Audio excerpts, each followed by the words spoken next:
Hey all, 118 Sat Shadow here.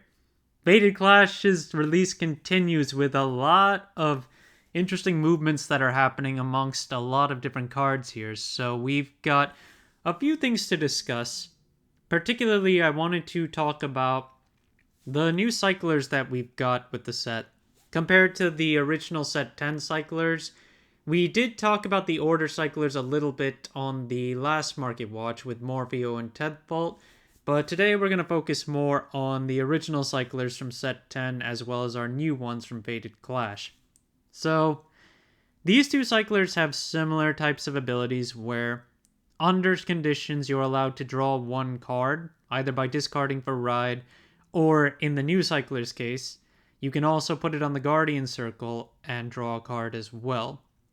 And on top of that, instead of the soul and bottom decking, you can pay a counterblast of 1 or an energy blast of 3. So there's a lot more flexibility in these new draw cyclers, which also have an ability that activates if you're in Persona Ride, which is the same thing as what we had with the originals from set 10, and debatable, but depending on which of the cyclers it is, you could say the newer one's skill is better than the original, or you might say the original is better than the current one. But it depends on which one it is. Talking a bit about price points though, when set 10 came out, only a few of those cyclers were really that big in terms of value to begin with, and we're seeing parallels over here on which of them are going to be more popular given the spread of decks and the popularity of certain decks. So the one I've got in front of me right now is Dazzle Bubble Paradise Presea, which is for Lyrical Monasterio, and given the popularity of Lyrical Monasterio in general, this deck has some decent value right now on this new cycler Presea. It currently starts at $17 base price for the triple rare, and then you've got $24.75 for the silver rare, but the FFR is all the way up at $103 right now. And right now the market prices for all of these are higher than the base price that's listed. Now, when it comes to whether these will get used over the originals or even over the order-based ones, ultimately depends on the deck type, but these cyclers definitely have a place given their greater flexibility in order to let you draw a card. There are a few disadvantages, but ultimately, unless we get a reprint of the overall set, I don't think these cyclers are really going to go much farther down anytime soon. They will be very viable going forward. At least that's the way I see it. One thing, though, is that compared to the order cyclers as well as the original cyclers from set 10, these new ones also have the additional rarity of silver rare, which gives them a bit more printing on the higher rarity part. But Fated Clash also has less printing of the triple rares compared to other sets too, which is something to beware about.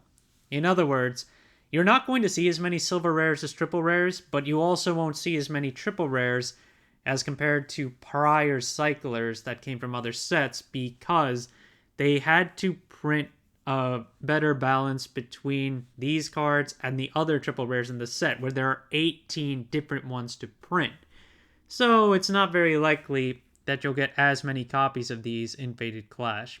Ultimately, the value is likely to continue to increase on a lot of these, and for some of the least popular ones like Brandgate right now, or Stoichia, while they may be cheap now, they will likely see some increase as we get more deck types too.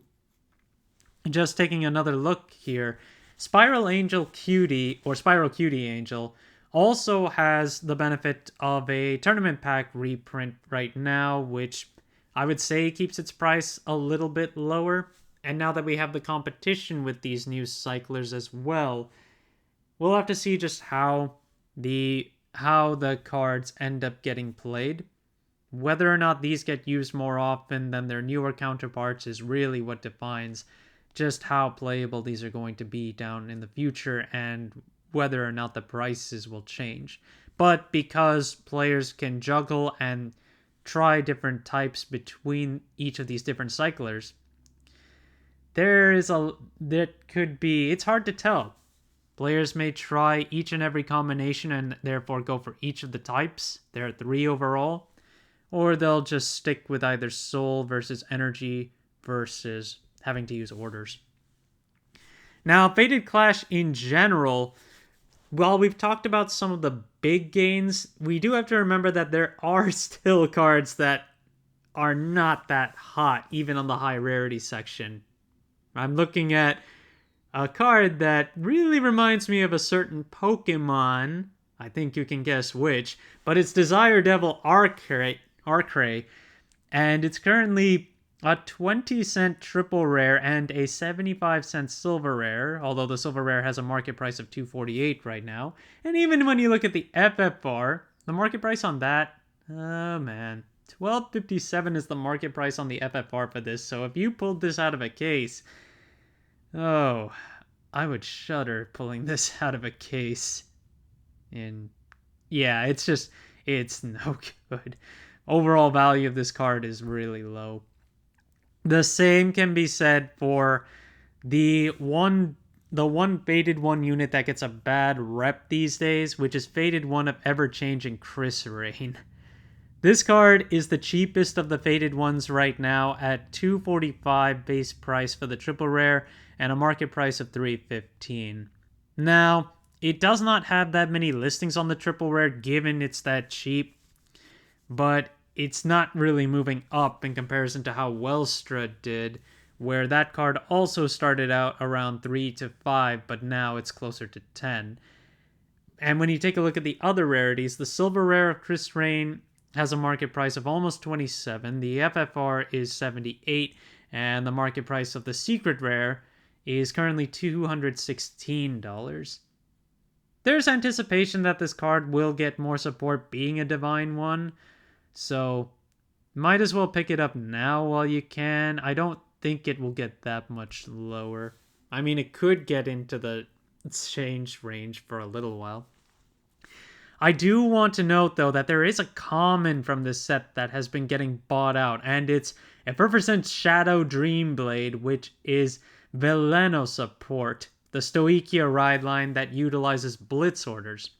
It's only got 7 listings on the market right now, and the lowest listing is 70 cents, which you can see that there has been a bump in the market price after it dropped to 40 cents, and recent sales have all been 70 cents with a market price of 86 cents. But if you see the consolidation, we're getting to $1, and after that $1, we start to see a higher rate of shipping when trying to pick these things up, because we've got 56 copies from one seller at 75 cents, but with a $4 shipping tag. And after that, there are sellers trying to sell this for almost $7. It's a common, and it's selling this. Well, it's not selling this high yet, but this is insane. This is the only common I've seen with this sort of a buyout so far, but I have seen popularity on certain ones like Boulder Axe Dragon 2, but this is the only one that I've seen that has gotten this bought out to this point, so beware.